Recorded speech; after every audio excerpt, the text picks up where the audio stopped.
विपुल जी host बन गए हैं। ओम नमः सिद्धेभ्यः जय श्री ओम नमः सिद्धेभ्यः जय श्री ओम नमः सिद्धेभ्यः। मंगलम भगवान वीरो मंगलम गौतमो गणी मंगलम कुंद कुंदाद्यो जैन धर्मोस्तु मंगलम सर्वमंगल मांगल्यम सर्व कल्याण कारकम प्रधानम सर्वधर्माणां जैनम जयतु शासनम जैनम जयतु शासनम जैनम जयतु शासनम। देखिए, वास्तव में तो हमारा बहुत भाग्य का उदय है कि हमको गुण स्थानों की चर्चा करने को मिल रही है। सब जीवों का ऐसा भाग्य नहीं होता। न केवल हम गुण स्थानों का स्वरूप समझ रहे हैं, बल्कि स्वरूप समझ करके हमें पूरा प्रोसेस समझ में आ रहा है, जो किसी और पर्याय में नहीं होता। तो इतना गहराई से जाना और जानते हुए भी भावों में चले जाना, साइमल्टेनियसली हम ऐसा कर सकते हैं। तो ऐसी जो अद्भुत प्राप्ति हमको हुई है, उसका बहुमान आना चाहिए। इस पर्याय में हमको जो कुछ प्राप्त हुआ है, बहुत से जीव जो है वो करते करते, चिंतन करते करते, चर्चा करते करते स्वरूप में चले जाते हैं और क्षण मात्र में वो घटनाएं घटित हो जाती हैं। हम में से कब कौन जीव किसको वो दशा प्राप्त हो जाए हमें मालूम नहीं। तो इसलिए अपने पूरे मनोयोग से लगे रहना, कब वो जो है ट्रिगर कर जाए अपने को मालूम नहीं। तो देखो, अपन गुण स्थानों के में पढ़ रहे थे कि कौन से गुण स्थान से कौन से गुण स्थान में जाते हैं जीव। तो हमने एक मेरा प्रश्न है कि जैसे पहले गुण स्थान से चौथे गुण में जाते हैं जब दर्शनीय मोहनी का उपशम होता है, तो ये क्या एक रूल है कि सबसे पहले उपशम ही होगा या कोई पुरुषार्थ करके क्षय या क्षयोपशम भी कर सकता है? नहीं, ये रूल है।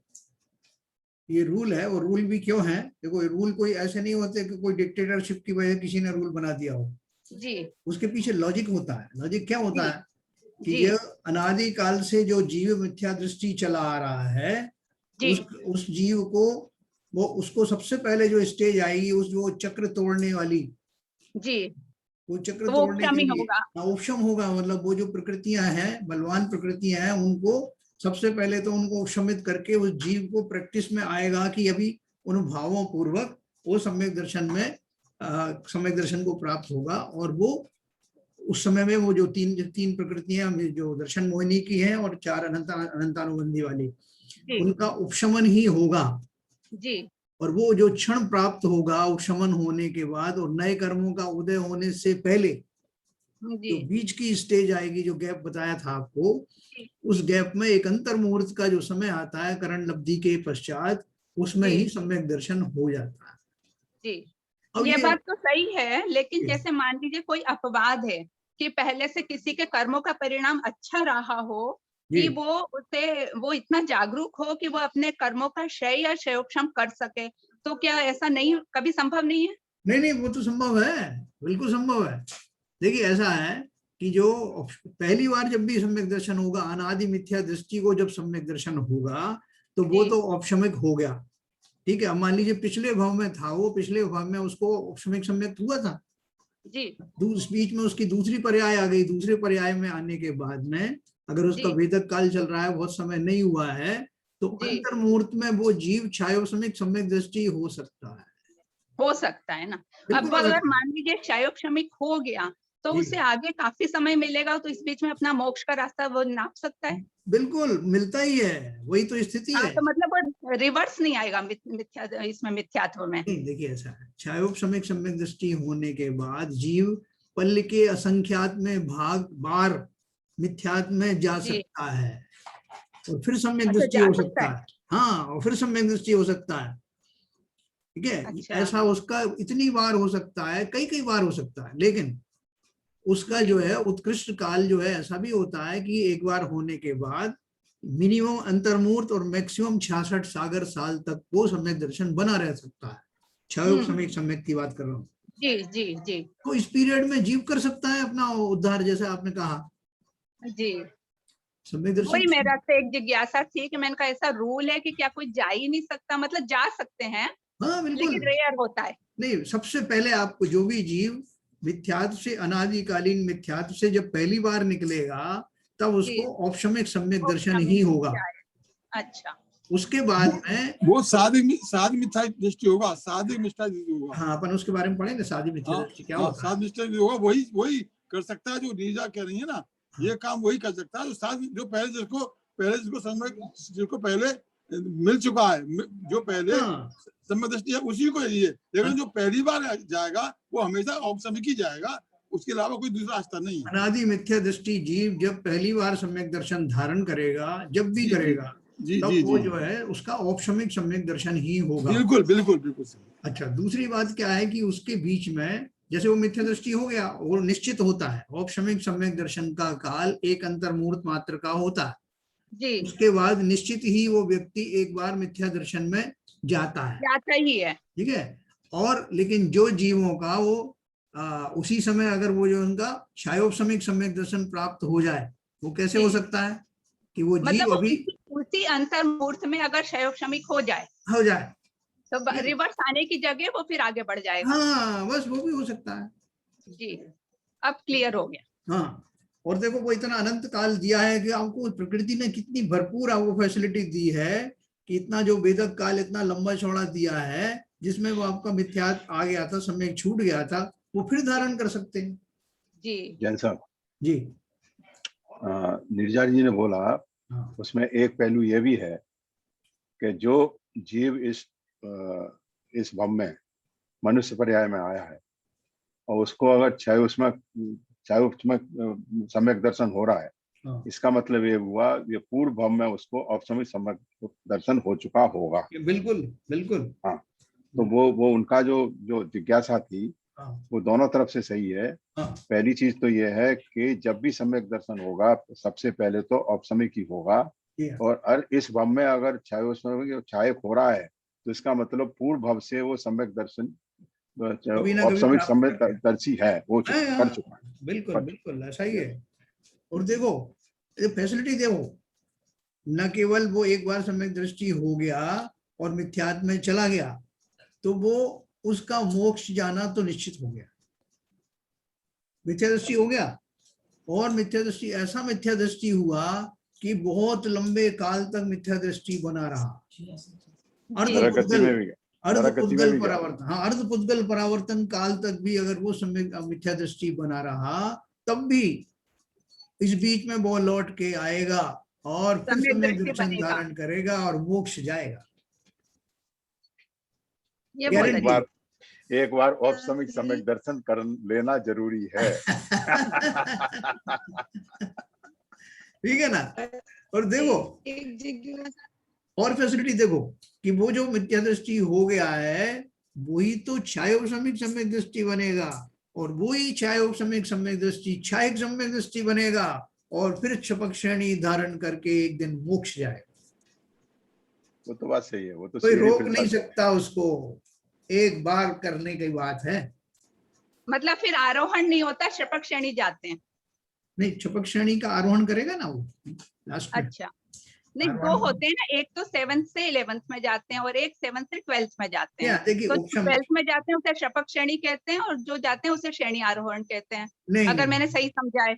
नहीं, श्रेणी आरोहण दोनों को ही बोलते हैं। श्रेणी दो होती है, एक उपशम श्रेणी होती है और एक क्षपक श्रेणी होती है। उपशम श्रेणी वाले जीव जो है वो उन कर्मों की प्रकृतियों का उपशम करते हुए जाता है। वो सत्ता में, लेकिन 11th में जाता है। हाँ, वो इसलिए 11 तक जाता है।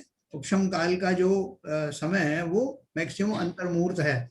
उस अंतर्मूर्त तक जाने के बाद वो जीव निश्चित ही वहां से गिरता है, 10वां 9वां 8वां 7वां होकर के 6ठे 7वें गुण स्थान में आ जाता है। और अगर उसका मरण हो जाए तो वो 4th गुण स्थान में आ जाता है, देवगति को प्राप्त होता है।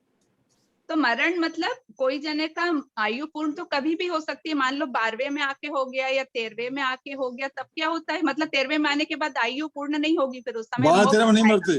देखो, ये आपने बहुत अच्छा क्वेश्चन किया। कुछ जो है गुण स्थान होते हैं जो अपन पढ़ने वाले हैं, उनके बीच में मरण संभव है, आयु पूरी हो सकती है। लेकिन कुछ गुण स्थान ऐसे हैं जहां उस जीव में पहुंचने के बाद मरण नहीं होता। हाँ, मतलब 13-14 में जहाँ पे केवल योग रह गया है, मोह छूट गया। 12वें में भी नहीं होता मरण। अच्छा, 12वें में भी नहीं होता? क्या वो भगवान बनने जा रहा है? हाँ, कहाँ से आएगा? हाँ, उसी फ्लाइट से जा रहा है। जी जी जी। उसके आयु कर्म का बंध है, वो इस तरह से एडजस्ट होता है कि उसी भव में क्या कहते हैं मोक्ष चला जाता है। सिद्ध हो जाएंगे, सिद्ध हो जाएंगे। देखो वो तो बहुत जबरदस्त चीज है, अपन पढ़ेंगे 12वें गुण स्थान वाले को उत्तम संगनन भी होते हैं, क्योंकि जो जीव जिस भाव से मोक्ष जाता है उस भाव में उसको जो शरीर मिलता है वो विशेष शरीर मिलता है, बोलते हैं वज्र वृषभ नाराज संगनन वाला। संगनन किसे कहते हैं या मैं आपको संक्षेप में बताऊंगा, बाकी तो अपन पंचक पढ़ेंगे तब मैं आपको नामकरण की। ये डिस्टर्बेंस आ रहा है जी, आवाज आ रही किसकी, यार देखो। हाँ, तो मैं आपको आगे बताऊंगा, जो अपन जब पंचलब्धि पढ़ेंगे तो उसमें उत्तम संगनन किसे कहते हैं और संगनन के नामकरण की कौन कौन सी प्रकृति होती है, बहुत बढ़िया आनंद के विषय है।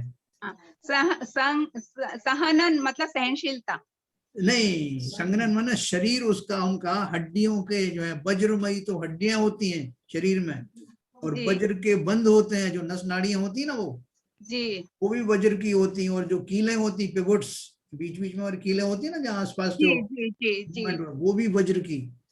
अच्छा, ऐसा वज्र वृषभ नाराज ये तीनों चीजें जो है जिसकी वज्र की होती हैं, ऐसा शरीर धारी ही ऐसा उत्कृष्ट पुरुषार्थ ध्यान आदि कर सकता है कि वो बिना डिगे हुए, बिना विचलित हुए सीधा मोक्ष मार्ग प्रशस्त कर लेता है। ऐसा भी शरीर होता है?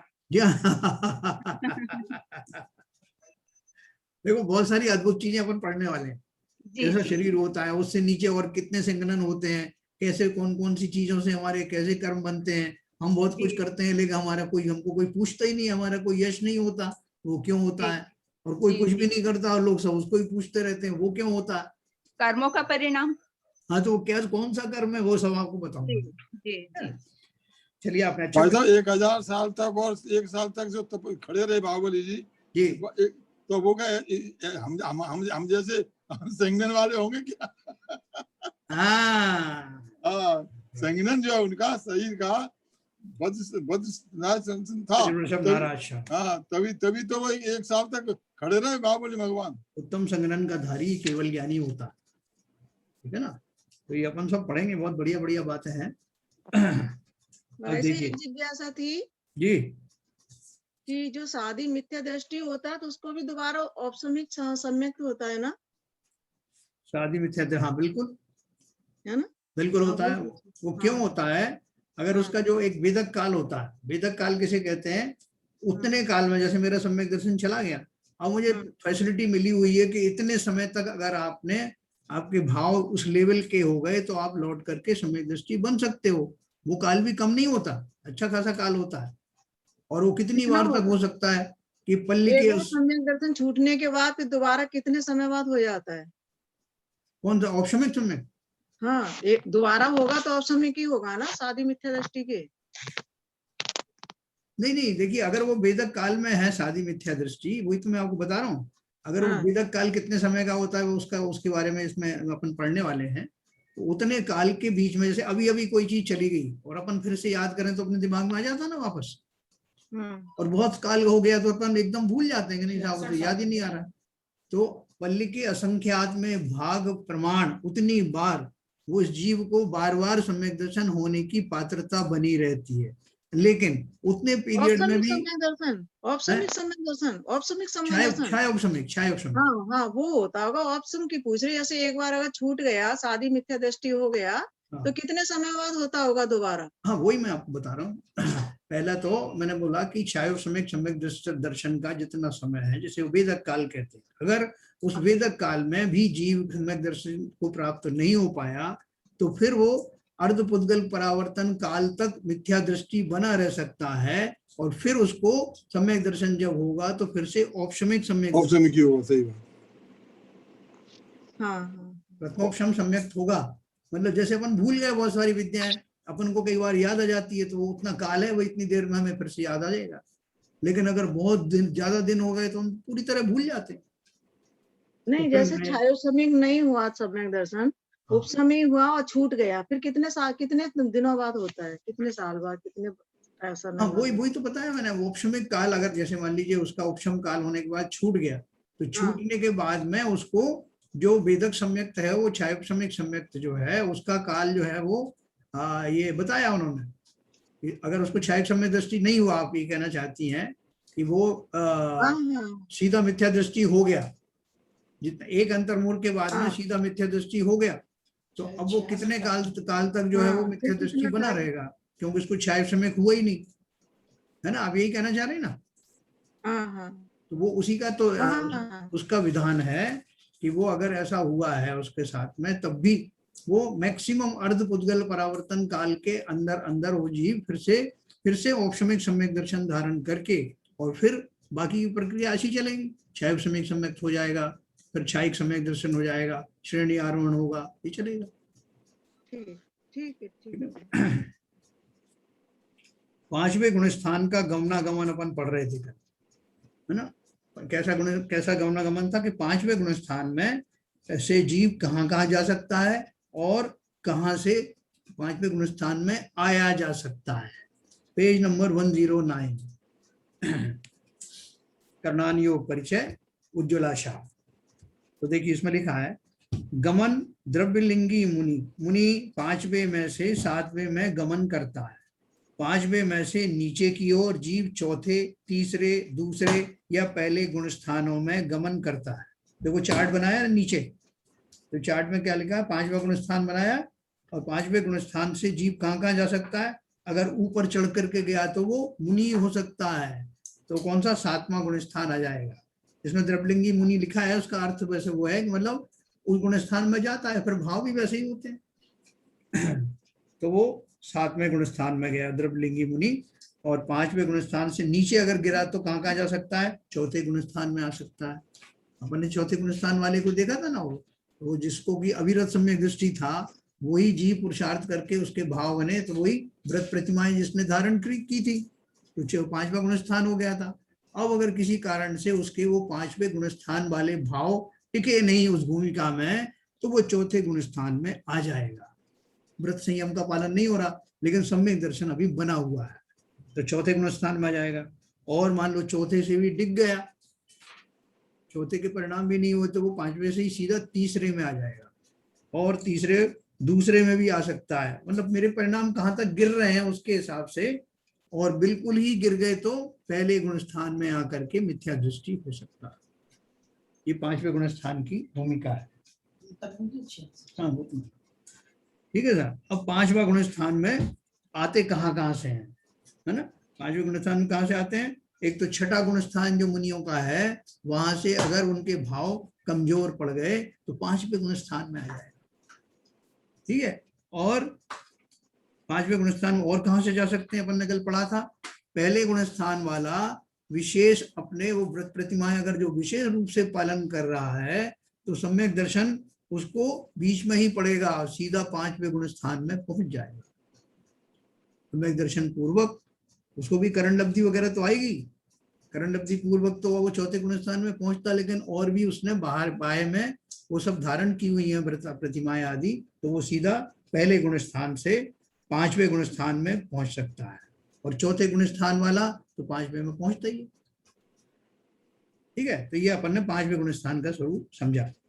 अब छठवें गुणस्थान में क्या होता है? छठवां गुणस्थान किसका है? मुनियों का।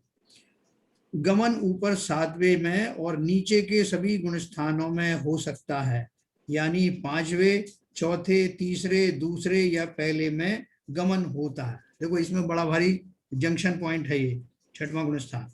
छठवें गुणस्थान में से गमन कहाँ हो सकता है? छठे से सातवें में, और वो तो बड़ा फ्रीक्वेंटली होता है, छठे से सातवां, सातवें से छठा, बहुत फ्रीक्वेंटली और काफी लंबे काल तक हो सकता है, जब तक उन मुनि की आयु है और गुणस्थान और नहीं गिरा है और ऊपर नहीं बढ़ा है, श्रेणी आरोहण नहीं किया है और नीचे नहीं आए, तो छठा सातवां पूरे काल चलता रहता है। तो छठे से सातवें गुणस्थान में जा सकता है, और अगर डिग गया अपने भावों से, देखो भाव मेंटेन करना है, अगर वहां से डिग गया तो पांचवें में आ सकता है, चौथे में जा सकता है, तीसरे में जा सकता है, दूसरे में जा सकता है, और पहले में आकर मिथ्या दृष्टि भी बन सकता है, ठीक है? और आगमन कहाँ से होता है छठे गुणस्थान में? सातवें गुणस्थान से। ठीक है, अगर अपन 5वें गुण स्थान से छठे में जा सकते हैं क्या सीधे? नहीं जा सकते, साथ में जाएंगे। किसी भी गुण स्थान से अगर कोई मुनि बनता है तो 7वें गुण स्थान में पहुंचेगा, छठे गुण स्थान में नहीं पहुंचेगा। छठा गुण स्थान तो उसका 7वां आने के बाद, जब उसका शुद्धोपयोग में रहने का काल नहीं रहेगा, एक अंतर्मुक्त कर सकता है, तो वो शुभोपयोग में आ जाता है। और मुनि का वो छठा गुण स्थान शुभोपयोग वाला जो गुण स्थान है वो प्रकट होता है। उसमें एक अंतर्मूर्त रहता है, बाकी सब कार्य करता है, आहार आदि भी ग्रहण करता है उस वाली पर्याय में, उस वाले उन क्षणों में। उन्हीं में शास्त्र वगैरह लिखना, शास्त्र सुनाना, भक्ति आदि करना, ये सब छठवें गुण स्थान में होता है। लेकिन वो जीव जिसने 7वें गुण स्थान का भाव चखा है, वो निर्विकल्प दशा को टच करके आया है, वो जल्दी से जल्दी छठवें से 7वें में पहुंचना चाहता है, वो पहुंच जाता है। लेकिन वहां फिर अंतर्मुख के बाद फिर उसकी ऐसी दशा हो जाती है, फिर थोड़ा नीचे आ जाता है। लेकिन 6वां 7वें के बीच में झूलता रहता है। और उसमें हम जैसे जीवों का भी उद्धार होता है। कैसे होता है कि 7वें गुण स्थान में पहुंच गए तो उनको तो भाव ही नहीं आएंगे कि हम शास्त्र लिखें, लोगों को उपदेश दें, नहीं आया। तो छठे गुण स्थान में व्यवस्था है, जैसे कि 14वें गुण स्थान में या सिद्ध बनने के बाद में उपदेश देने की कोई व्यवस्था नहीं। इसलिए 13वें गुण स्थान वाले को हम जो है विशेष जो है हमारे लिए आकर्षण है। 13वें गुण स्थान में जो अनंत होते हैं, सहयोग केवली होते हैं, उनसे हमको जो दिव्य ध्वनि है उसका माध्यम से हमको लाभ मिलता। तो ऐसे ही वो 6वें गुण स्थान वाले का मिलता। सर यह एक क्वेश्चन है, जैसे अभी जैसे मुनि अभी एलक है और एलक से सीधा वो मुनि की दीक्षा ले रहा है, तो उसका वो गुण स्थान वहां पहुंच, मतलब वो मुनि के व्रत तभी लेगा जब वो 7वें के अंदर पहुंच जाएगा, नहीं तो ले ही नहीं सकता। करेक्ट, यही बात है, सिद्धांतिक रूप से यही होगी ना? नहीं। अभी उसने श्रावक के जो गुण लिए है ना, जो व्रत प्रतिमाएं आदि श्रावक की धारण की है। हाँ, तो जैसे एलक पोजीशन में है अभी, तो 5वें गुण स्थान में है, और फिर उसका मुनि का व्रत लेने का, उसका व्रत वो लेने का उसका जो है आया, टाइम आया, और उसने मुनि दीक्षा ली, तो सीधा, क्योंकि वो उसके सीधे के सीधे इतने भाव हैं कि वो 7वें में सीधा चला जाता है। आपका कहने का मतलब ये है? हाँ, देखो उसमें क्या है कि 5वें गुण स्थान के योग्य भाव तक ही लिमिटेशन नहीं है, उसके भाव तो मुनि व्रत धारण करने वाले के जैसे भाव होते हैं, उस जाति के भाव आने लगे हैं। श्रावक वाले भाव नहीं, श्रावक से ऊपर के जो मुनियों वाले जो भाव हैं, वो उसको आने में कोई रोक थोड़ी है। साहब अभी आपने कपड़े पहने हुए इसलिए आपको वो भाव नहीं आने देंगे, वो भाव उसको आते हैं। ठीक है, आने के कारण ही वो उसके भाव से तो वो संयम धारण हो ही जाता, भावों से संयम धारण हो गया। कौन सा धारण हो गया? देखो अपने बहुत अच्छी व्यवस्था है, नीची भूमिका में रह करके आप ऊंचे भाव तो अवश्य कर सकते हो, लेकिन ऊपर की भूमिका में रह के नीचे की भूमिका के भाव करोगे तो गुणस्थान नीचे गिर जाएगा।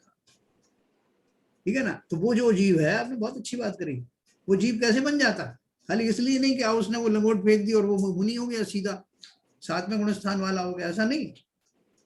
वो बाह्य आवरण जो है वो तो निमित्तिक होते हैं, वो तो अपने आप छूटते रहते हैं, उनका कोई मतलब। उस जीव के भाव अभी ऐसे बन रहे हैं, वो भले ही ऐलक शुल्लक है कि क्या है, वो जो निर्ग्रंथ दशा है, परम दशा है, मैं तो महाव्रत पालन करूंगा, और अंदर से उसके वैसे महाव्रत पालन करने के भाव भी आने लग गए। जैन साहब जी, आचार्य श्री जितनी दीक्षाएं देते हैं, हाँ, वो सब बाल ब्रह्मचारियों को देते हैं। जी, वहाँ एलक को चुल्लक तो बंद है ही नहीं कोई अभी तक जो दीक्षाएं दी। तो इसका मतलब है उस श्रावक के रूप में जो 4थे गुण स्थान में रहता है, वहां से वो प्रैक्टिस करता है, सारे महाव्रतों की शुरू कर देता है, और उसके भाव ऐसे बन जाते हैं कि जाके फिर मुनि दीक्षा लेता है। हाँ, देखिए अपन ने पंचम गुण स्थान वर्ती को बताया, वो 7वें गुण स्थान में जा सकता है। तो ये जो व्रत प्रतिमा दूसरी जो शुरू हो गई, वहीं से पंचम गुण स्थान शुरू हो गया। ब्रह्मचारी जो है वो 7वीं प्रतिमाधारी होते हैं। यस, तो इसलिए वो पंचम गुण स्थानधारी तो है ही। यस, अलग छुल्लक तक की वेट करने की जरूरत नहीं। यस, वही तो कह रहा हूँ, सीधा बाल ब्रह्मचारी से। नहीं, अलग छुल्लक भी बनाते हैं, दीक्षा देते हैं अलग छुल्लक के भी। नहीं देते होंगे जिन्हें उतने भाव आते हैं। अलग छुल्लक भी है उनके साथ में थे पहले। सम्यक सागर, ध्यान सागर मैंने तो हार भी दिए हैं, और गंभीर सागर भी सुधा सागर महाराज जी के साथ थे। नहीं, बहुत कम है ना। हाँ, कम है, लेकिन ये नहीं कह रहा हूँ कि बिल्कुल देते नहीं है। नहीं वो अगर आचार्य श्री दीक्षा देते हैं, मोस्टली बाल ब्रह्मचारियों को सीधी मुनि दीक्षा ही दी है। हाँ, बाल ब्रह्मचारी तो देते हैं, लेकिन सुधा सागर जी को भी क्षुल्लक दीक्षा मिली, योग सागर जी को, समय सागर जी को भी दीक्षा क्षुल्लक मिली, बाद में हुए हैं मुनि। प्रमाण सागर जी भी थे क्षुल्लक या इलाका। हाँ, वो भी क्षुल्लक। ये सीबी ये क्या कह रहे हैं, ये नहीं कह रहे कि नहीं मिलती, ये कह रहे हैं कि अधिकतर बाल ब्रह्मचारियों को ही महाराज जी दीक्षा देते हैं, उनमें क्षुल्लक अलग भी आ सकते हैं। ये नहीं है कि ना आए, ये तो ये कह रहे हैं, ये नहीं कह रहे कि नहीं आ सकते, या उनको नहीं देते, ऐसा नहीं कह रहे।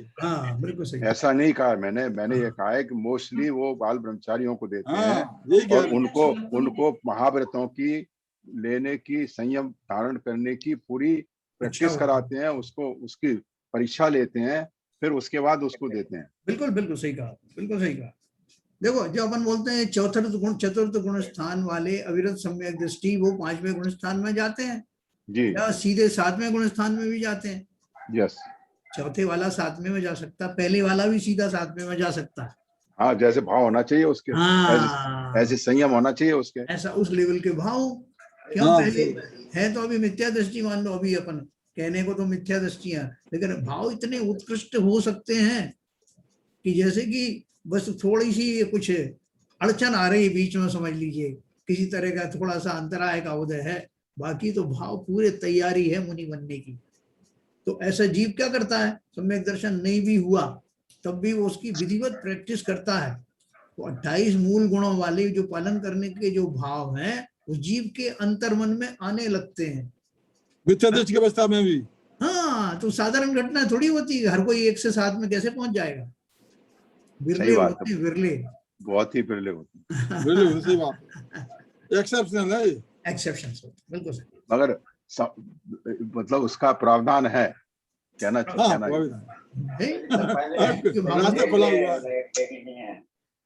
तो देखिए 7वें गुण स्थान में अब अपन चलते हैं, है ना, 6ठे गुण स्थान से 7वें गुण स्थान में, पेज नंबर 110। गमन श्रेणी मारते हुए 8वें में और अन्यथा 6वें में गमन होता है।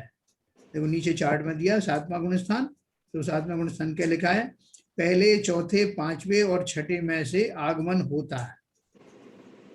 जो आगमन दिया ना 7वें गुण स्थान में, कहाँ से आए मुनि, पहले गुण स्थान वाला जो अपन ने पढ़ा, पहले गुण स्थान वाला भी आ गया, दूसरा चौथे गुण स्थान वाला भी आ गया,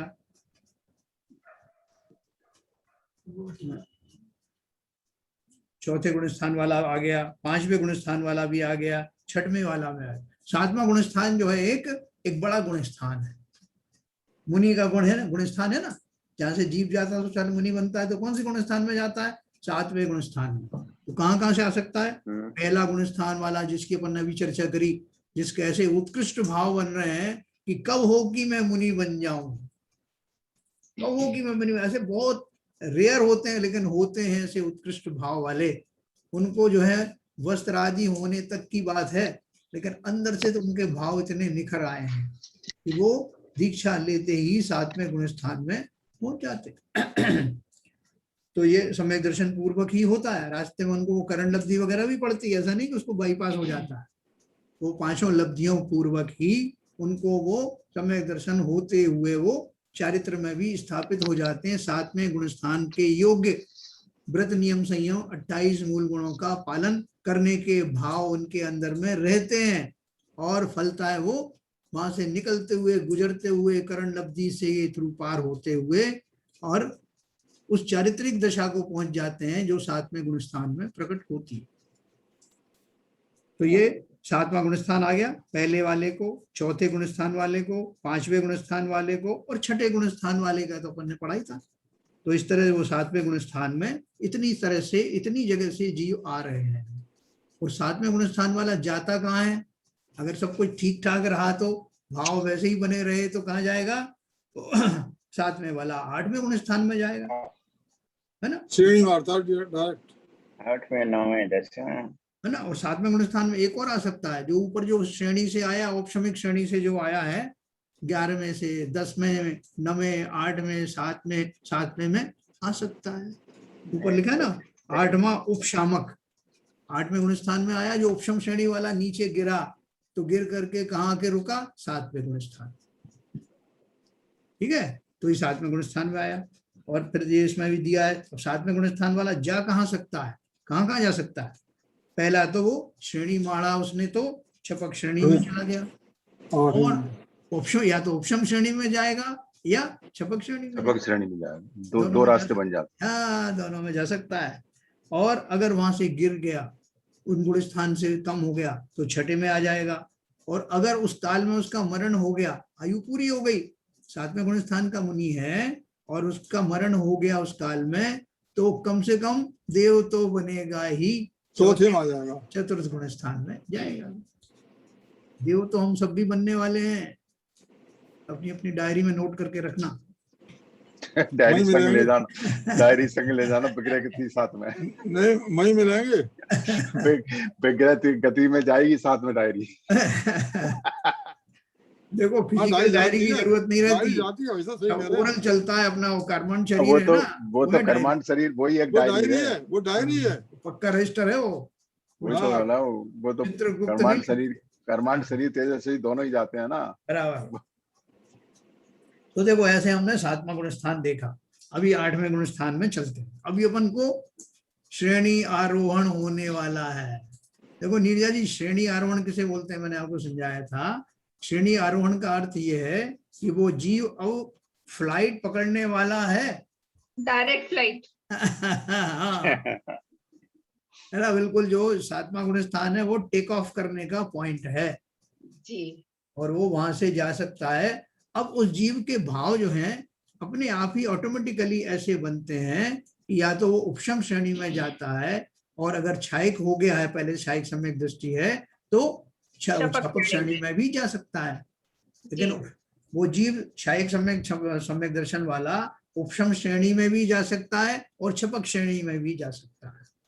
अच्छा, ठीक है। कौन, किसकी बात कर रहा हूँ? जिसको क्षयिक सम्यक दर्शन, जिसको क्षयिक नहीं हुआ है उसकी क्या दशा है, वो अपन पढ़ने वाले हैं। उसको द्वितीयोपशम सम्यक तो होता है।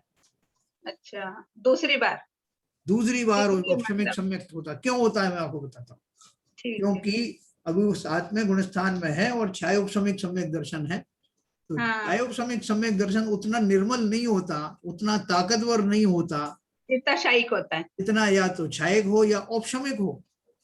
औपशमिक क्या ताकतवर है? क्योंकि मैंने आपको बताया कि औपशमिक सम्यक भी ऊपर से ऐसा ही निर्मल होता है जैसा क्षयिक होता है। उसमें खाली इतना है कि वो जो उसके जो कण है, अशुद्धि के कण है, वो पैंदे में बैठ जाते हैं, बॉटम में बैठ जाते हैं, लेकिन ऊपर से जल एकदम निर्मल ही है, पीने योग्य है। अच्छा, जैसा क्षयिक वाले का होता है। तो इसका अर्थ क्या हुआ? क्षयोपशमिक का थोड़ा सा मलिनता वाला होता है। उतनी मलिनता के साथ वो जीव श्रेणी नहीं चढ़ सकता जी। तो एक इंजन और लगाना पड़ेगा। कसारा घाट आ गया ना, उसमें एक इंजन और लगता है बहुत से। तो वो इंजन लगाने के लिए वो द्वितीयोपशम सम्यक प्रकट करता है, मतलब कुछ एक्स्ट्रा पुरुषार्थ करता है वो। जी हाँ, एक एक्स्ट्रा पुरुषार्थ करता है। उससे उसको फिर से वो जो है ना, वो 3 करण होते हैं उसको, और द्वितीयोपशम सम्यक प्रकट होता है। 3 करण अपन ने वहीं पढ़े थे। करण लब्धि जब होती है ना, अदय करण, अपूर्व करण और अनिवृत्ति करण, ऐसे 3 करण पूर्वक जो है वो करण लब्धि संपन्न होती है और वहां पे औपशमिक सम्यक दर्शन होता है। ऐसे ही वो 3 करण अब होंगे उस जीव को जो उपशम श्रेणी चढ़ने जा रहा है। डबल इंजन लगेगा उसको। अच्छा। अब वो उपशम श्रेणी चढ़ के जाएगा और लेकिन उपशम श्रेणी जा करके भी सारा वापस आएगा। तो वापस आएगा तो फिर और पुरुषार्थ करके अब की बार क्षयिक सम्यक दर्शन लेके जाएगा। अच्छा, श्रेणी मारेगा और अगर छपक श्रेणी चली जाए। हाँ, और अगर जिसके पास पहले से ही क्षयिक सम्यक दर्शन है उसको दोबारा करने की जरूरत नहीं।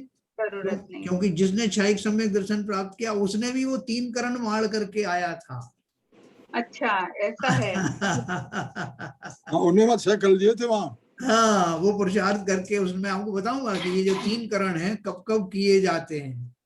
अच्छा। और उनमें तीनों में होते करण 3 हैं, लेकिन सब में भाव अलग अलग होते हैं, अलग अलग जाति के होते हैं। 3 करण उनको उनके स्टेजेस के हिसाब से कहा गया है। अच्छा, तो वो आपको मैं बहुत विस्तार से बताने वाला हूँ सब, ठीक है ना। ऐसे द्वितीय उपशम सम्यक होगा, फिर उपशम श्रेणी में जाएगा और कैसे फिर क्षयिक सम्यक दृष्टि होकर के छपक श्रेणी में जाएगा। तो ये पूरा अपन खेल समझेंगे। अभी देखिए 8वें गुण स्थान में जीव आ गया है ना। 8वां गुण स्थान किसका है? दोनों श्रेणियों का है बाबूजी। बाबूजी मैं ये पूछना चाह रही कि ये अपने आप थोड़ी बनेंगे, अपने को भी तो अपने भाव बनाना पड़ेंगे ना, छाई समय दृष्टि उस समय कृषि के लिए, कि अपने आप भाव बनते हैं। हाँ अपने आप ही बनते हैं, कोई थोड़ी बनाता है दूसरा। अच्छा अपने को तो संयम वगैरह करना पड़ेगा। देखिए संयम तो बाहर में रहते हैं। देखो संयम का अर्थ क्रियाएं नहीं है, बाहर की क्रियाओं का अर्थ संयम नहीं। संयम का अर्थ है अपने भावों में उस तरह की उच्च कोटि के भाव आना जिसमें बाह्य वस्तुओं से राग द्वेष आदि समाप्त हो जाते हैं और अपने भावों की शुद्धि बढ़ती जाती है। ये पुरुषार्थ है और यही वास्तव में संयम है। परिकल्पना करना अपने भाव। हाँ वो भाव जो है, जो वास्तव में संयम किसे कहते हैं, संयम और चारित्र किसे कहते हैं? जैसे अपन ने कल पढ़ा था ना, बाहर की जो दशाएं जैसे 28 मूल गुण आदि पालन करने को भी उपचार से चारित्र कहते हैं। तप आदि धारण करने को भी संयम कहते हैं। लेकिन वास्तव में जो संयम और चारित्र है वो तो जीव की अंतरदशा है कि उसकी कषाएं कितनी चली गई, कितने राग द्वेष समाप्त हो गए, उनको पालन करने का भाव जो है वो साथ साथ होता है। मतलब वो अब जैसे उसको हिंसा करने का भाव नहीं है, अहिंसक भाव हो गए हैं, तो अहिंसक भाव हो गए तो बाहर में ऐसी चीजें भी छूट जाएंगी ना जिनसे हिंसा होती है ना। जैसे मैंने सोच लिया कि मैं किसी जीव का घात नहीं करूंगा तो मेरी वो क्रियाएं सारी वैसी होंगी ना, मेरे बाहर में ऐसे भोजन आदि की जो चर्याएं हैं वो वैसी होने लगेंगी। ज्यादा किसी से बोलूंगा नहीं, दूध पानी आदि बहाना, ये सब जो क्रियाएं गृहस्थों की होती है वो अपने आप उनसे मैं बचने लगूंगा, मेरे भाव ही नहीं आएंगे वो करने के। तो दोनों एक साथ चलते हैं। लेकिन वास्तव में जो संयम और चारित्र जिसे कहा जाता है वो जीव के अंतर भावों की बात है। गुणस्थान सब अंदर के ही होते हैं, बाहर से नहीं है। कोई किसी ने आपको चौकी पे बिठाल दिया, फिर उठा के सिंहासन पर बिठाल दिया, फिर आपको और ऊंची सीढ़ी पे बिठाल दिया, ना तो कोई बिठालता है और ना ही इन क्रियाओं को गुणस्थान कहा जाता है। ठीक है बहन जी। तो गुणस्थान जो है स्वयं के भावों के द्वारा प्रकट होते हैं, स्वयं के भावों के लेवल को ही गुणस्थान कहते हैं कि अब मैं किस स्तर के भाव मेरे अंदर आने लगे हैं, गुणस्थान बढ़ गया। तो देखो 8वां गुणस्थान अपन पढ़ रहे थे। देखो 8वें गुणस्थान में क्या क्या लिखा है। 8वें में से 9वें में होता है गमन। उपशामक जीव श्रेणी उतरकर फिर से 7वें में जाता है, मरण होने पर 4वें में जाता है। डिस्टर्बेंस। गुणमाला जी और कुछ पूछ रही? नहीं सर। तो आपका ये म्यूट कर लीजिए, फिर नहीं होता तो ये कर देंगे अभी। क्या नाम है? विपुल जी।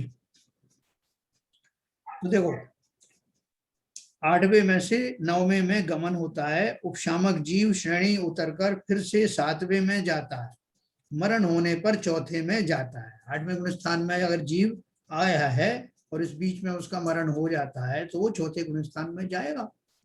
क्यों जाएगा? क्योंकि भैया यहाँ तक का जिसने पुरुषार्थ किया हो वो सामान्य जीव थोड़ी है। 8वें गुणस्थान तक आने का जिसने साहस किया है तो उसको प्रकृति में इतना तो अवार्ड मिलता ही है कि वो उसका सम्यक दर्शन बना रहता है और 4थे गुणस्थान में अर्थात देव बन जाता है। ठीक है। फिर उपशामक दृष्टि होने के बाद सीधे 4थे में उसमें वो मिलता है। तो 4थे में लेने के बाद जन्म क्या विधेय क्षेत्र में मिलता है, उसके बाद तो उसे मतलब मोक्ष मिलता है। तो अभी पंचकाल और 6ठम काल है, तो कहाँ पे उसका जन्म होता है फिर? नहीं देव बताया ना मैंने आपको, देवगति में देव बन जाते हैं। हाँ देवगति में जाता है और जहाँ की सम्यक दर्शन रहता है उन जीव को, उस जीव को तो 4था गुणस्थान रहता है जी। उपशामक जीव का श्रेणी चढ़ते समय 8वें के पहले भाग में मरण नहीं होता। तो उपशम श्रेणी जो चढ़ रहा है वो जीव 8वें के पहले भाग में उसका मरण नहीं होता और दूसरे आदि जो भाव का जो समय होता है उसमें चला जाता है वो।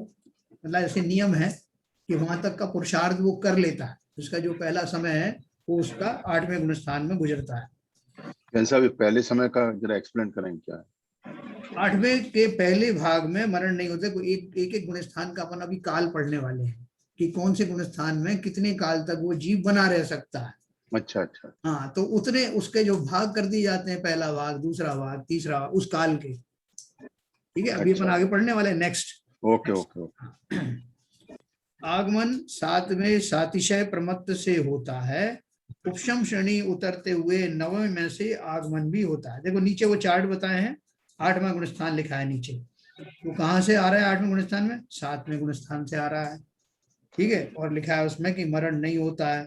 9वें गुण स्थान में छपक श्रेणी वाले की बात कर रहे हैं। मरण, अगर वो छपक श्रेणी वाला 8वें गुण स्थान पे आया तो उसका मरण नहीं होगा, पॉइंट टू बी नोटेड, और वो सीधा 9वें गुण स्थान में जाएगा। ठीक है, क्योंकि अब वो तो श्रेणी चढ़ता हुआ जा रहा है ना ऊपर तक, 12वें गुण स्थान तक, और उसके बाद में अरंत बनने वाला। तो 8वें गुण स्थान वाले को, छपक श्रेणी वाले का मरण नहीं होगा, सीधा 9वें गुण स्थान में जाएगा।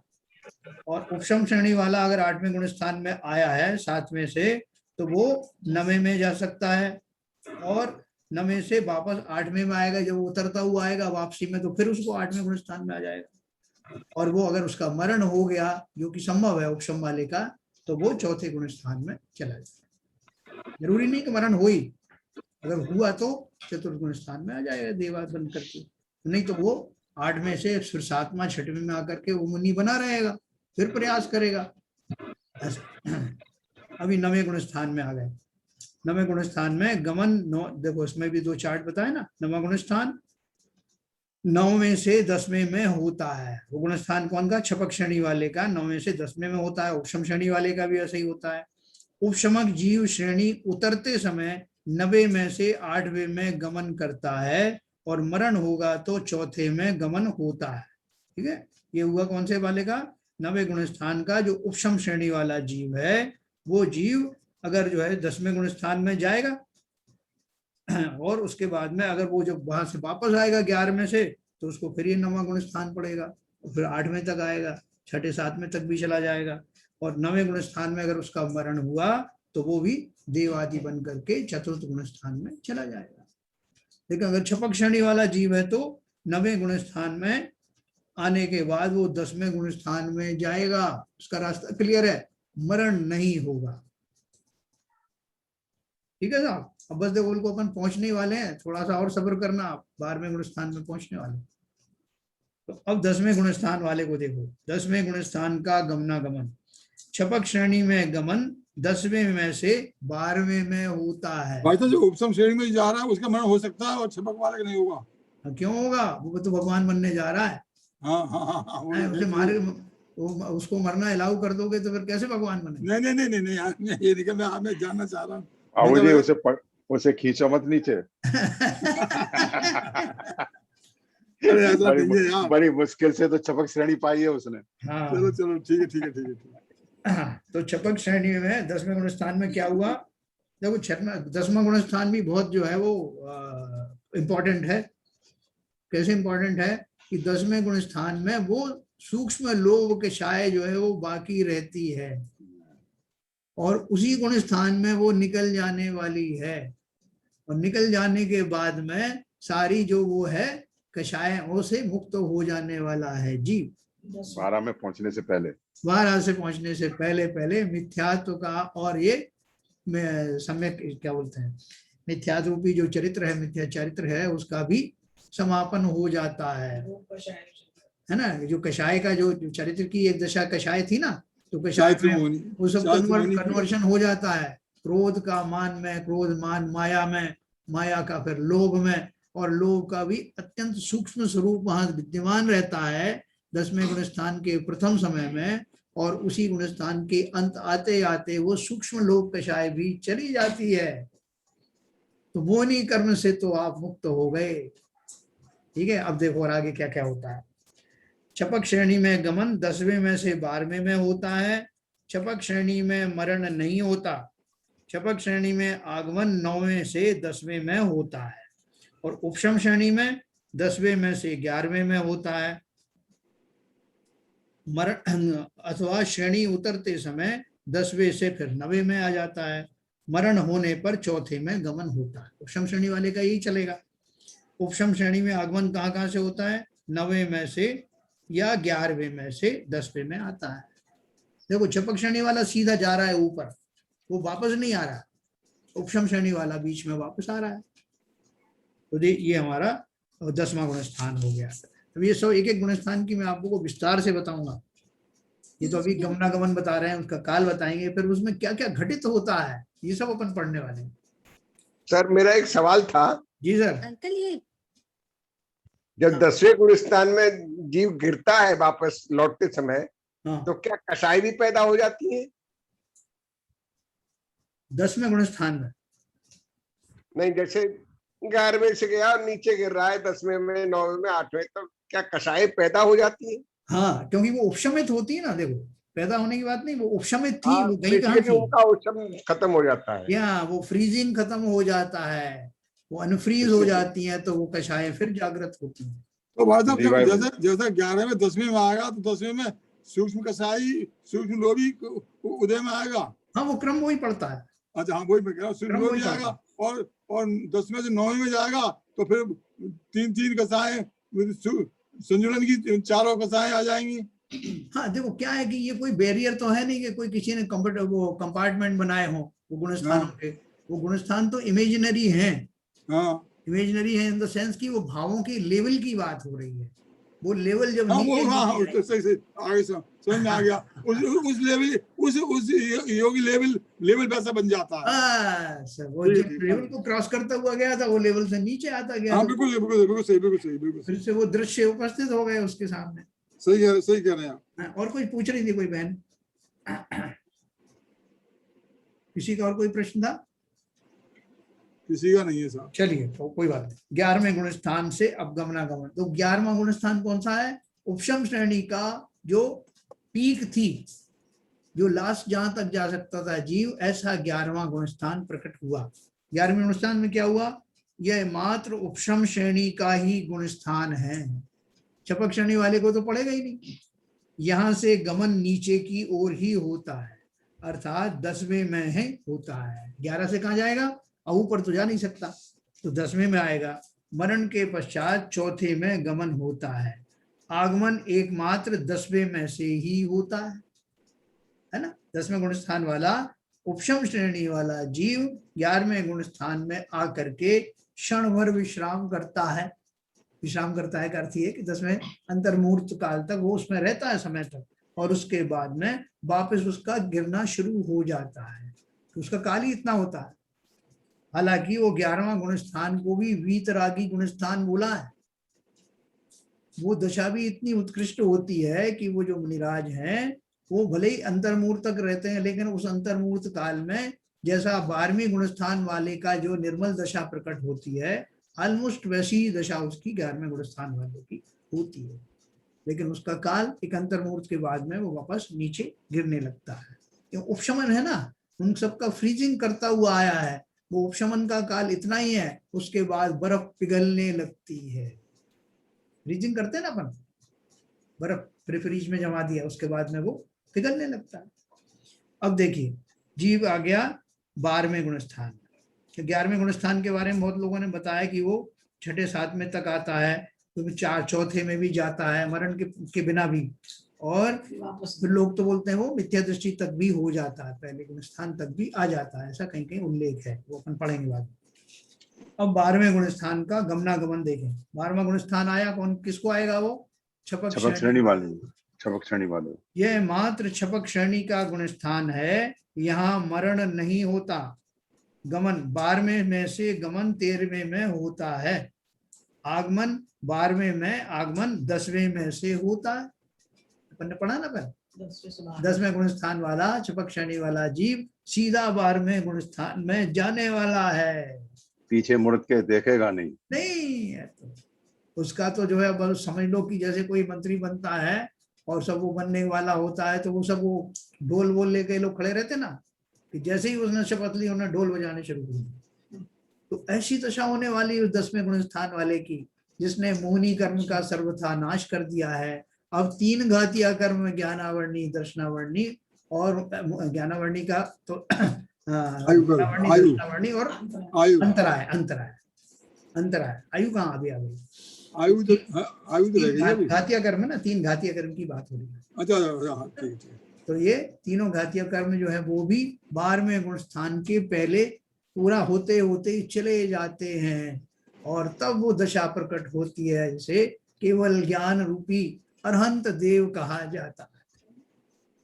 ठीक है सर। तो 12वें गुण स्थान में क्या हुआ, 10 में से 12वें में आया, 12वें से 12वें गुण स्थान में कितने काल रहेगा अपन देखेंगे अभी, फिर 13वें गुण स्थान में चला जाता है। तो 13वें गुण स्थान का काल कितना है, जितनी उन जीव की उसकी आयु है।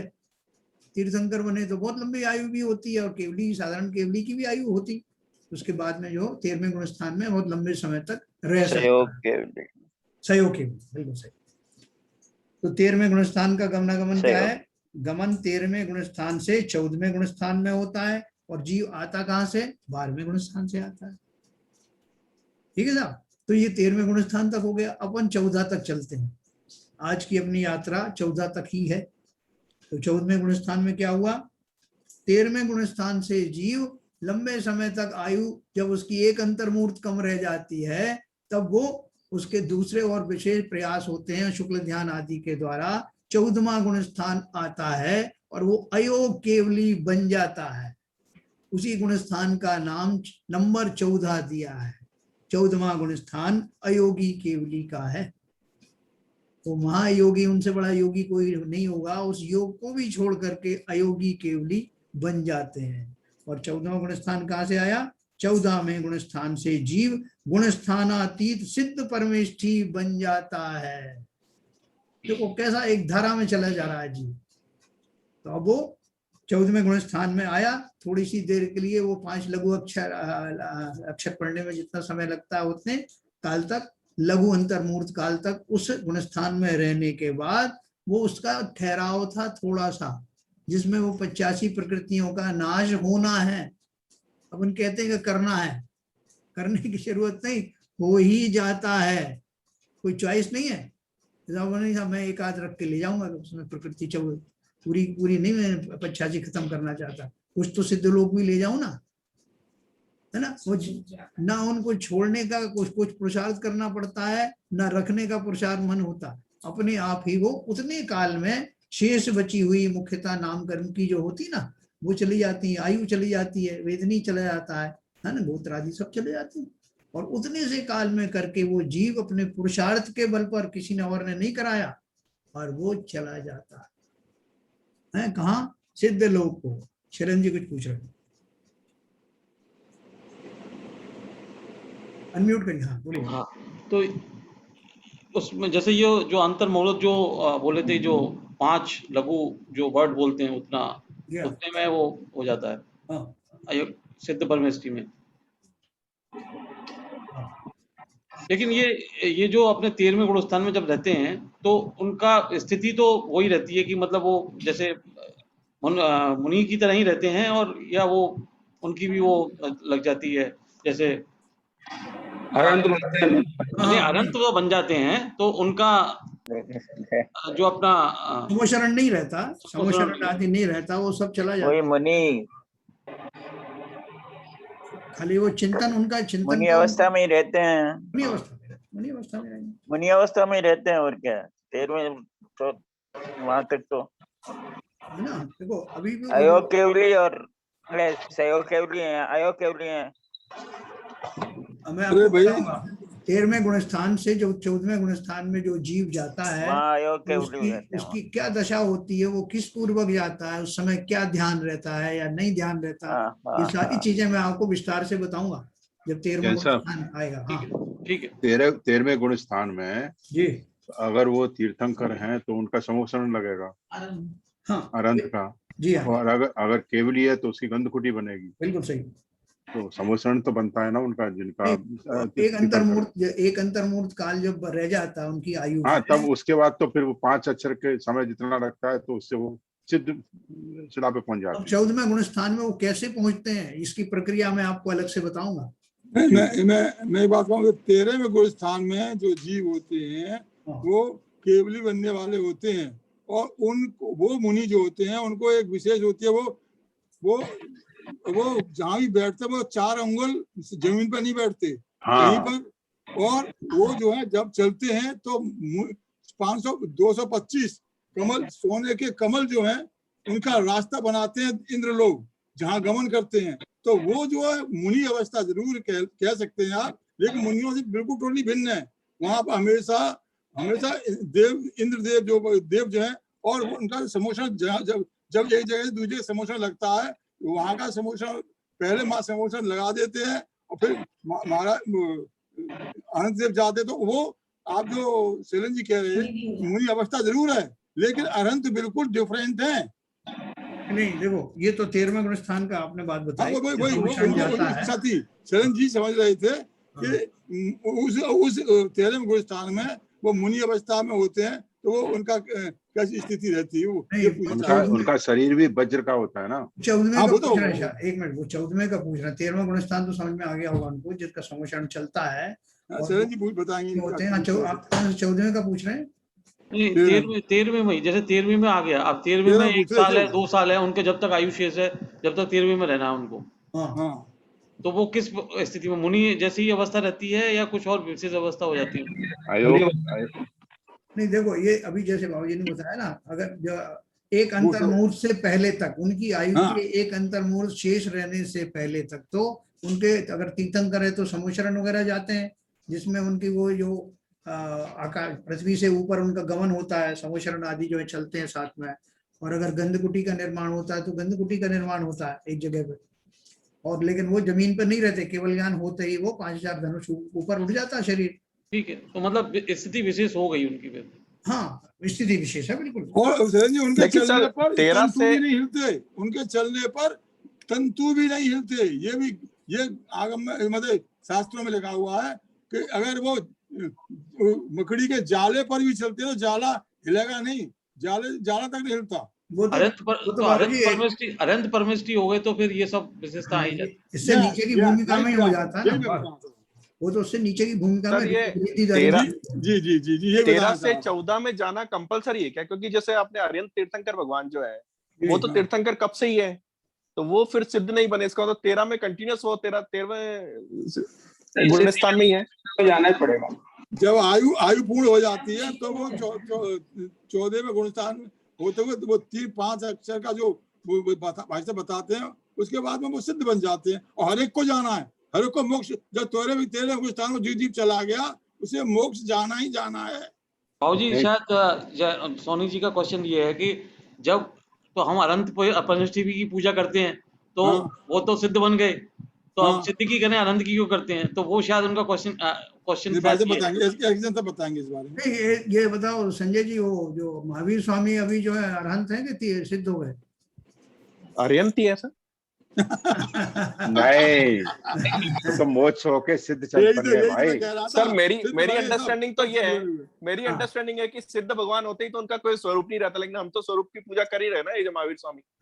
वो अनंत की स्त्री की पूजा कर रहे हैं ना। मैं सही समझा आपका जो भाव क्या था। देखिए मैं आपको बताता हूँ क्या है कि जो पूजन जो करते हैं, जो जिनकी प्रतिमा बनती है वो अरहंतों की ही बनती है। क्यों बनती है?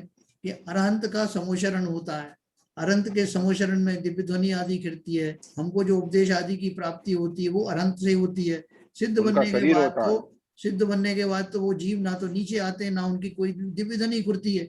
तो इसलिए व्यवस्था प्रकृति में ऐसी है कि 13वें गुण स्थान वाले जो केवली हैं, उनके माध्यम से ही हमको दिव्य ध्वनि आदि सब हितकारी चीजें मिलती हैं। हम उन्हीं की स्थापना करते हैं। हाँ, शरीर तो होता ही है, शरीर तो होता ही है। तो 13वें गुण स्थान में जो तीर्थंकर आदि हैं, केवल ज्ञानी हैं, वो जब तक उनकी आयु रहती तब तक वो धर्म प्रवर्तन करते हैं, धर्म रूप तीर्थ का जो वो करते हैं, इसलिए उनको तीर्थंकर कहा जाता है। तीर्थंकरों की बात बता रहा हूँ, साधारण केवली भी होते हैं। तो वो जो मूर्तियां अपन बनाते हैं, प्रतिमाएं जो बनाते हैं, उनका समोषरण का प्रतिरूप होता है। उन अरहंतों का समोषरण लगता है जो तीर्थंकर होते हैं। समोषरण में जैसी प्रतिकृति होती है कि भगवान बैठे हैं गंधकुटी में, उनकी दिव्य ध्वनि घिर रही है, आसपास में 12 कोटों में जो सब लोग रह रहे हैं, उनका उपदेश सुन रहे हैं, उसकी प्रतिकृति हाँ के रूप में हम मंदिर का निर्माण करते हैं। जहाँ जिनेंद्र देव के ना होने पर, अरहंत के ना होने पर, तीर्थंकर के ना होने पर उनके शरीर का एक प्रतिकृति बनाई जाती है स्थापना के द्वारा, और उनकी ही हम पूजन आदि करते हैं। वो जीव तो कभी के चले गए, वो सब तो अभी जितने 24 तीर्थंकर हैं वो सारे सिद्ध बन गए। लेकिन हम पूजन किसकी करते हैं? उनके अरहंत वेश का करते हैं, अरहंत रूप की करते हैं, ठीक है ना। तो वो चले तो गए हैं, अब हम जो उपचार से उनको तीर्थंकर बोलते हैं कि ये हमारे भगवान जी बैठे हुए हैं, ऐसा उपचार की बात है, व्यवहार की बात, वो तो सिद्ध बन गए। अभी वर्तमान में अगर कोई तीर्थंकर है तो कौन से हैं? विदेश क्षेत्र में सीमंदर स्वामी है, और भी है, और भी अभी भी अरहंत है ना, अभी भी अरहंत है, वो 20 तीर्थंकर है ना, 20 तीर्थंकर वर्तमान में है, कभी भी 20 तीर्थंकर रहते ही हैं, अरहंत अवस्था में ही है वो। तो इसलिए तो वो जो कुंदकुंदाचार्य ने उनको नमस्कार किया था डायरेक्ट यहाँ बैठे बैठे कि मैं उन सीमंदर स्वामी को जो वर्तमान में अरहंत देव है उनको नमस्कार करता हूँ, और इतना भावपूर्वक नमस्कार किया था कि वहां उनका हाथ उठा आशीर्वाद देने के लिए, है ना, धर्म वृद्धि हो। तो वहां पे रहने वाले जीवों ने पूछा कि यहाँ तो कोई ने आकर के नमस्कार किया नहीं आपको, कोई राजा नहीं आया, कोई कुछ नहीं आया, ये किसको जो है अपना आपने आशीर्वाद दिया? तो उनकी दिव्य ध्वनि में आया कि जो भरत क्षेत्र के आर्यखंड में रहने वाले कुंद कुंद नाम के एक मुनिराज हैं, उन्होंने नमस्कार किया। तो लोगों को बड़ी जिज्ञासा हुई, बहुत सारे देव भी थे वहां पर कि ऐसे कौन है जिनका नमस्कार यहाँ तक पहुंच गया।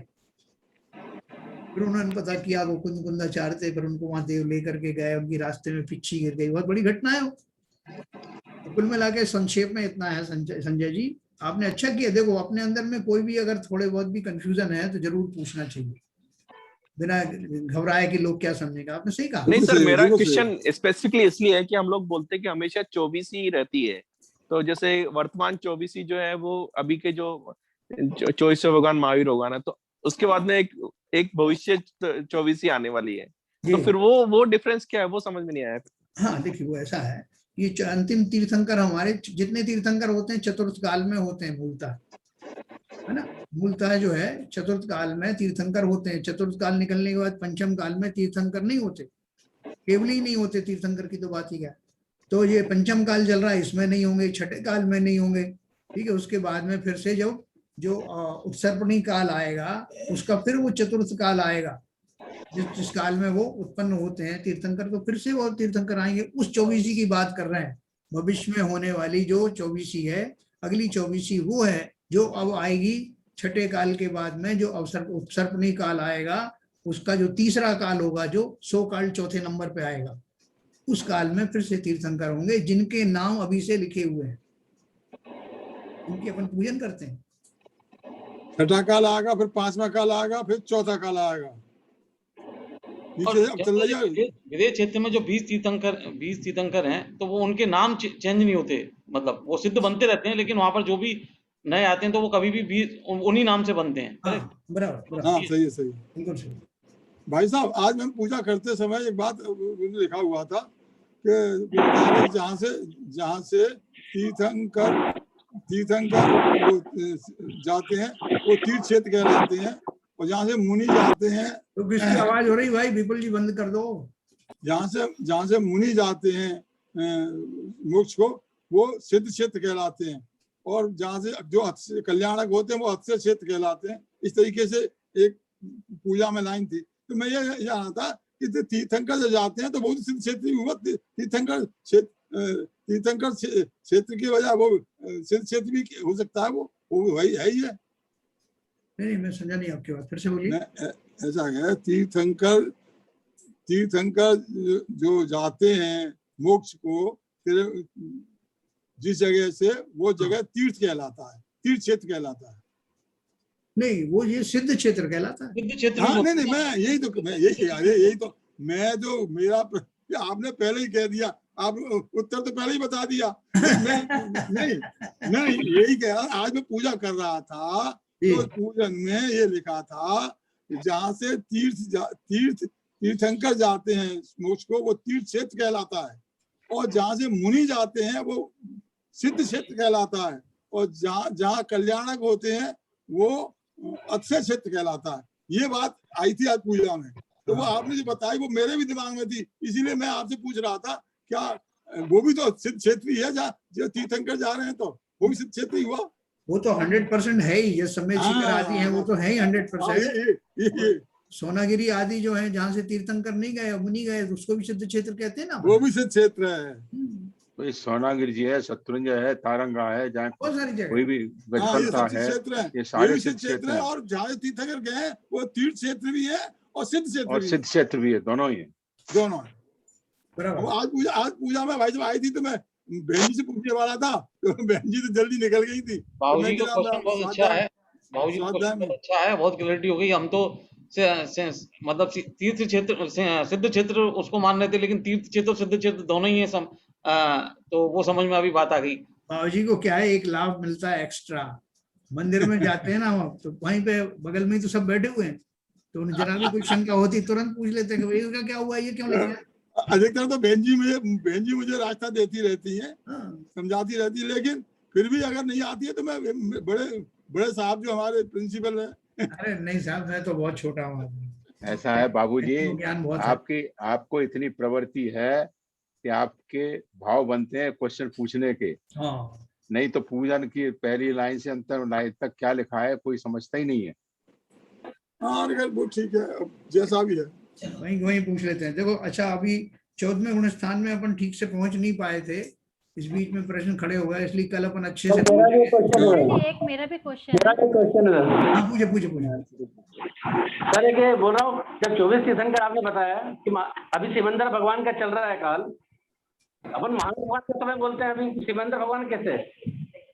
सिमंदर भगवान विदेश क्षेत्र में है, विदेश क्षेत्र में, अपन भरत क्षेत्र में, अपन भरत क्षेत्र में है, जम्बू द्वीप के भरत क्षेत्र के आर्य खंड में हम लोग रहते हैं, ठीक है। और वो जो है वहाँ के जो पांचवा ही जो है ना, जो जम्बू द्वीप है और दूसरे जो द्वीप हैं, सब में भी विदेश क्षेत्र भी होते हैं, है ना। तो विदेश क्षेत्र में जो है वो जो रहते हैं उनकी बात कर रहे हैं। वो विदेश क्षेत्र ये नहीं है, भरत क्षेत्र से अलग है। वहां पर जो तीर्थंकर होते हैं और वो 20 तीर्थंकर होते हैं, सिमंदर आदि। एक मेरू से संबंधित जो है जो भूमि है ना, जैसे यहाँ पे 5 मेरू होते हैं ना, तो एक मेरू के आसपास 4 हो गए, तो 5 मेरू के आसपास 5 × 4 20, ऐसे 20 जो है विदेश क्षेत्रों में 20 रहते हैं। हमें चतुर्काली रहता है, ठीक है सर। हाँ, और कोई पूछ रही थी एक क्वेश्चन? ये अंकल, जय जगन अंकल। हाँ बोलो। अंकल ये पूछ रहे थे मैं कि जैसे हम लोग अर्यंत अवस्था में पूजा करते हैं भगवान की, तीर्थंकर जी की, तो उसी तरह से केवली भी तो 13वें गुण स्थान तक पहुंचते हैं और वो भी मोक्ष जाते हैं, तो हम उनकी पूजा क्यों नहीं करते हैं? हाँ देखिए, ऐसा है कि केवली की अपन पूजन तो करते हैं। अपन ने देखा ना, जो अपनी जो जिनवाणी है जिसमें अनुभव दिए हुए हैं, सप्तऋषियों की अपन पूजन करते हैं, भगवान की पूजा है ना, सिद्ध भगवान की भी पूजा है। सिद्ध भगवान की भी नहीं, मुनियों की पूछ रही है आप? सिद्धों की, बाहुबली की भी करते, बाहुबली भी जैसे रामचंद्र जी हैं वो भी मोक्ष गए, तो उसी तरह से मतलब उनकी पूजा क्यों नहीं मतलब करते हैं, या उनको हम लोग क्यों पूजनीय नहीं मानते? नहीं देखो, पूजनी तो है, लेकिन क्या है, तीर्थंकर तो का जो नंबर गिना हुआ होता है, एक तीर्थंकर के समय में बहुत सारे केवली होते हैं, ठीक है ना। तो वो जो तीर्थंकर हैं, एक तीर्थंकर के काल में बहुत सारे साधारण केवली हो सकते हैं, तो वो इतने केवली होते हैं, करोड़ों अरबों बहुत सारे केवली होते हैं, तो उनको कहाँ तक जो है उनकी वो अलग अलग तो बंद करो। कौन है भाई? कौन है? जरा बंद कर दो भाई, बीच में मत बोलिए। म्यूट कर लो भैया, म्यूट कर लो अपना। गुवाहाटी से विमला गुवाहाटी वाली बंद कर ली। बोलना चाह रहे हैं लेकिन उनका इंटरनेट कम है, इसलिए वो बात गूंज रही है, तो आपका कुछ बोलना चाह रहे हैं। बरका का क्वेश्चन पूरा करिए सर। हाँ, तो देखो जो केवली होते हैं वो तो बहुत सारे नंबर में होते हैं, उन सब की जो है ना तो मूर्ति बनती है, साधारण केवलियों की मूर्तियां भी नहीं बनाई जाती, तीर्थंकरों की मूर्ति बनती है और तीर्थंकरों की ही जो है पूजन होती है। मतलब पूजन होती का अर्थ ये है कि उनको, क्योंकि वो लिमिटेड है और उनके और भी अच्छे होते हैं, इसलिए हम सबको एक व्यवस्था के अंतर्गत उनको लेकर के पूजन आदि की जाती है, लेकिन पूजनी तो वो सारे ही हैं, केवल ज्ञानी आदि। जैन साहब जैसे बावली स्वामी है, जम्बू स्वामी है, हाँ, इनकी तो पूजा होती है। मथुरा में है, हाँ, जम्बू स्वामी पूजा होती है। भरत की भी करते हैं अपन, भरत बाहुबली। भरत की भी करते हैं, बाहुबली की भी करते हैं। तो वो क्या है कि कुछ जो उनकी घटनाएं कुछ इतिहास से जुड़ी होती हैं, जो उन्हें याद रहता है लोगों को, तो उनको तो नाम से लोग जो है याद करके उनके पूजन कर लेते हैं। अभी असंख्यात केवली हुए हैं, केवली कितनी केवल राशि है केवल ज्ञानियों की, तो उन सब की जो है वो पूजन नहीं करते, एक लाइन में बोल देते हैं समस्त केवली। सब वो तो सिद्ध पुरुष हो गए, उनको जरूरत ही नहीं है किसी सामूहिक रूप से कर दे देते, उनको जरूरत नहीं है, हम तो हमारे लिए तो पूजनीय है पूजनीय तो सभी है, वो सारे पूजनीय है। मैं कह रहा हूँ जैन साहब, मैं यही बोल रहा हूँ कि जो हम जैसे ये माने कि उनका इतने कैसे हजारों करोड़ों केवली हुए, जैसे बात आई, तो सबको हम नाम लेके नहीं पूछते हैं, तो वो तो सिद्ध पुरुष हो गए, और सिद्धों की पूजा हम करते ही हैं। बस आगे सब सही कह रहे हैं, सिद्धों की पूजा में सब आगे। वही तो मैंने कहा था पहले कि सिद्ध भगवान की पूजा करते हैं तो उसमें कवर हो जाते हैं वो। मंत्र में भी अपन जो है ना अरहंताणम सिद्धाणम करते हैं ना, सब सारी सिद्ध राशि जितनी है। अरिहंत बड़े माना है ना, समंतभद्र स्वामी ने कहा है कि अब तो अरिहंती की सिद्ध तो चले गए अपने आप, वो तो बैठ गए जाके सिद्ध ला पे। तो क्या लेना देना है अरिहंती को? लेना देना तो है, वो हमारे पूजनीय है। नहीं, उनको कुछ नहीं लेना, ये कह रहे हैं पूजनीय है, उनका स्वरूप ही नहीं बनाया, मूर्ति थोड़ी बनती है सिद्धों की, खाली एक स्वरूप बनता है। स्वरूप की पूजा, सही कह रहे हैं, स्वरूप की पूजा में सिद्ध पूजा तो बहुत, लेकिन तो वो बरखा ऐसा है, पूजनीय तो वो सारे ही हैं जिन्होंने केवल ज्ञान प्राप्त किया है, वो सारे पूजनीय हैं, उतनी ही पूजनीय है जितने की तीर्थंकर हैं। लेकिन क्या है कि वो इतने ज्यादा होते हैं तो उनका नंबर उसमें आ नहीं सकता। एक तीर्थंकर के काल में अनगिनत जो है वो सिद्ध हो सकते हैं, मुनि जो है पर्याय को धारण कर सकते हैं। अंकल जी, जो अपन रमोकार मंत्र बोलते हैं तो उसमें तो सभी आ जाते हैं। अब सामूहिक रूप से कि जितने आराम से अलग अलग थोड़ी ना बोलते कि ये तीर्थंकर का नाम बोल रहा है या सिद्ध का नाम, उसमें तो जितने हैं वो सभी आ गए रमोकार मंत्र में, तो सारे आचार्य उपाध्याय साधु और पंच परमेष्टि में सब आ जाते हैं भाई। बहुत सही बात कही आपने। एक माही एक राजे, एक माही अनेक नो। हाँ, एक सिद्ध में एक माही एक राजे, एक माही अनेक नो, रोज तो पूजा में पढ़ रहे हैं हम लोग। बिल्कुल सही बात है। तो कल अपन जो है वो 14वां गुण स्थान और पढ़ेंगे, तो जो आपके प्रश्न हो तो वो संभाल के रखिए। कल अपन अंकल जी हमारा रह गया एक क्वेश्चन, कल पूछना, कल पूछिए। जिनवाणी स्तुति में बोलूंगा, एक बार बोल दो तो याद रहेगा। कौन क्या पूछना चाहती बताओ कमिला? शॉर्ट में ये अंकल ये बोले थे मतलब कि पंचम काल में तीर्थंकर नहीं होते, तो मतलब मुनि का जो गुणस्थान है 7वें से तो आगे फिर बढ़ते ही नहीं, क्योंकि 8वें के बाद तो उनका फिर मरण होता नहीं है। बिल्कुल सही कहा, श्रेणी आरोहण नहीं होता, 7वें गुणस्थान तक मैक्सिमम हो सकता है पंचम काल। हाँ, पंचम काल में 7वें तक रहेगा, फिर 8वें से क्योंकि मरण भी नहीं होता और तीर्थंकर पद भी केवल ज्ञान वगैरह कुछ भी नहीं हो रहा है। बिल्कुल सही, तो 7वें से आगे ही नहीं बढ़ पाएंगे फिर। एकदम सही कहा, ये ऐसा ही प्रोविजन इसीलिए किया आपने, सही कहा। 8वें गुणस्थान नहीं होगा तो 8वें गुणस्थान में मरने नहीं दिया जाएगा, वो मरना तो है ही। 8वें गुणस्थान में चलिए जिनवाणी स्तुति करेंगे।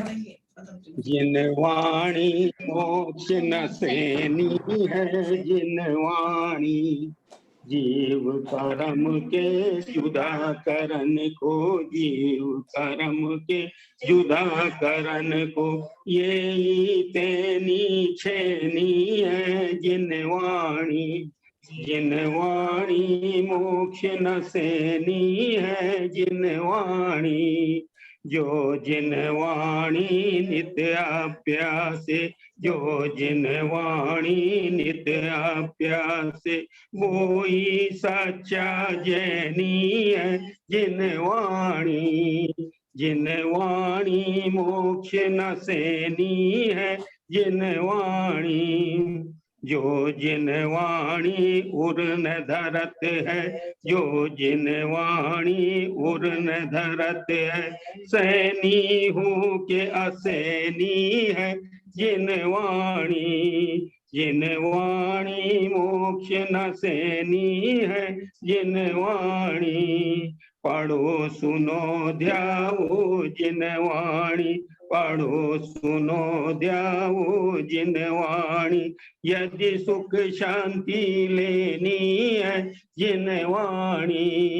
जिनवाणी मोक्ष नसेनी है जिनवाणी, जवानी के ज्ञान ते सूझे लो कालो, सोवाणी मस्तक नमो सदा देत हो दो। हे जिनवाणी भारती कोई जपू दिन रैन, जो तेरी शरणा गए सो पावे सुख चैन। बोलो जिनवाणी माँ की जय। जय।